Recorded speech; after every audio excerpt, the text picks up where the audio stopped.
कायनात की तख्लीक के बाद खुदा ने हमारे जैसे इंसान के लिए इस ज़मीन का इंतखाब किया।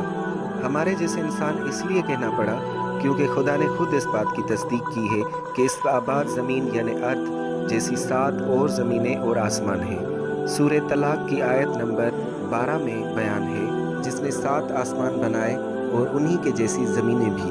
अब वो मखलूक कैसी है, उनका रहन सहन का तरीका कैसा है, ये हमारी महदूद समझ से बाहर है। ना ही उसकी तफसील से खुदा ने अपने कलाम में हमें कुछ आगाही दी है। बहरहाल जब ये ज़मीन आबाद हो चुकी थी कि खुदा ने फैसला किया कि हम इसमें अपना खलीफा भेजकर उसे ज़मीन की बादशाही यानी अख्तियार देंगे। ताहम इंसान से पहले इस ज़मीन पर जिन्नात बसते रहे। अब इंसान और जिन की पैदाइश का मकसद क्या था, उस पर हम एक दूसरी वीडियो में बहस करेंगे।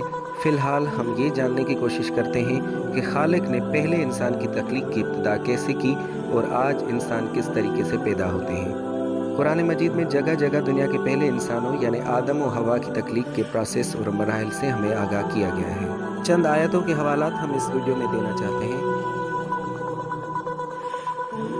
हमने इंसान को सड़े हुए गारे की खनखनाती मिट्टी से बनाया था और इससे पहले जिन्हों को जो आग की लपेट से पैदा किया था। और याद दिलाओ जब तुम्हारे परवरदिगार ने फरिश्तों से कहा कि मैं सड़े हुए गारे की खनखनाती मिट्टी से एक बशर पैदा कर रहा हूँ, सो जब उसे हर लिहाज से दुरुस्त कर लूँ और उसमें अपनी रूह में से फूंक दूँ तो तुम सब उसके आगे सजदा रेस हो जाना। उसी ने तुम्हें ज़मीन से उठाकर खड़ा किया और उसकी आबादी में लगा दिया। हकीकत यह है कि वो तुम्हें उस वक्त से जानता है जब उसने तुम्हें बराह रास्त ज़मीन से उठाया और जब तुम अपनी माँ के पेट में अभी जने ही थे। तुम्हें क्या हो गया है? तुम अल्लाह के लिए किसी वक़्कार की तवक्को क्यों नहीं रखते हो, हालांकि उसने तख्लीक के कई मराहल से गुजारकर तुम्हें बनाया है। वही है कि जिसने जो चीज़ भी बनाई खूब बनाई। इंसान की तख्लीक का आगाज़ उसने मिट्टी से किया, फिर उसकी नस्ल हकीर पानी के खलासे से चलाई, फिर उसके नोक पलक संवारे और उसने अपनी रूह में से फूंक दिया और तुम्हारे सुनने के लिए कान, देखने के लिए आंखें और समझ के लिए दिल बनाए यानी बसारत बनाई। तुम कम ही शुक्रगुजार होते हो। क्या उस हस्ती का इनकार कर रहे हो जिसने तुम्हें मिट्टी से बनाया, फिर पानी की एक बूंद से, फिर तुमको एक पूरा आदमी बनाकर खड़ा किया।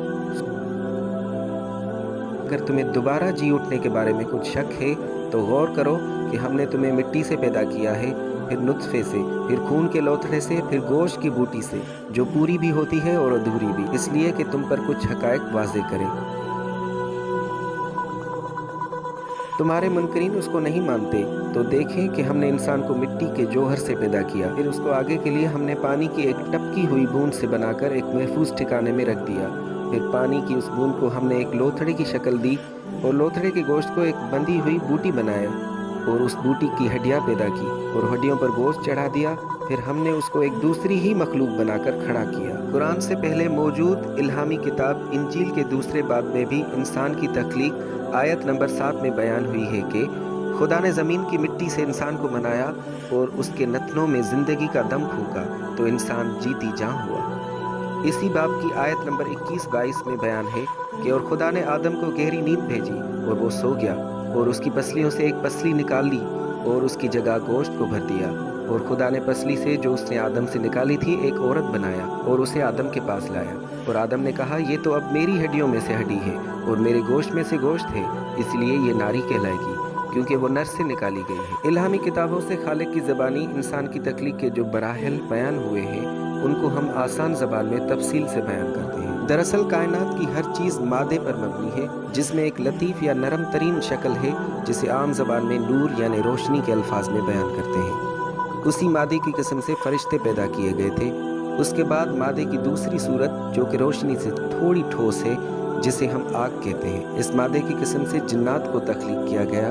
और फिर जैसे कि हमने अभी पढ़ा कि इंसान को मादे की तीसरी किस्म मिट्टी से पैदा किया गया। हमारे जहन में अक्सर ये सवाल उभरता है कि अगर इंसान मिट्टी से पैदा हुआ है तो आम देखने वाली मिट्टी और इंसान की गोश्त पोश्त से बनी मिट्टी अलग क्यों है? इस सवाल का जवाब ऐसे ही है जैसे दुनिया के पेट पर तख्लीक शुदा मिट्टी हर खित्ते में अलग अलग खुसूसियात रखती है, वैसे ही इंसान की मिट्टी भी एक अलग और मुनफरद खासियत रखती है। चूँकि दुनिया का पहला इंसान तख्लीक होने जा रहा था, इसलिए पहले से उसकी माँ मौजूद न थी, ताहम ज़मीन में ही वही मराहल इंसान को तय कराए गए। आदम और हवा के बाद आज तक के इंसान की पैदाइश माँ के पेट में होती है। अब सवाल फिर से ये पैदा होता है कि माँ के पेट में गारे की मिट्टी कहाँ से आई? इसका जवाब ये है कि इंसान इस दुनिया में जो भी चीज़ खाता है वो ज़मीन की मिट्टी से पैदा होती है। ताहम खाने के बाद इंसान के जिस्म में वो तमाम खुसूसियात पैदा हो जाती हैं जो कि मिट्टी में होती हैं। इंसान जिस नुत्फ़े से पैदा होता है उसमें वही अनासर शामिल होते हैं जो मिट्टी से खाए गए चीज़ों में से होते हैं, और माँ के रहम में भी वही फैक्ट्री कायम होती है जैसे कि पहले इंसान को बनाते हुए खुदा ने समंदर के किनारे के पास लगाई थी। इन सारे मराहिल को बताने का मकसद इंसान के हिसाब से इंसान बनने के प्रोसेस को समझाना है।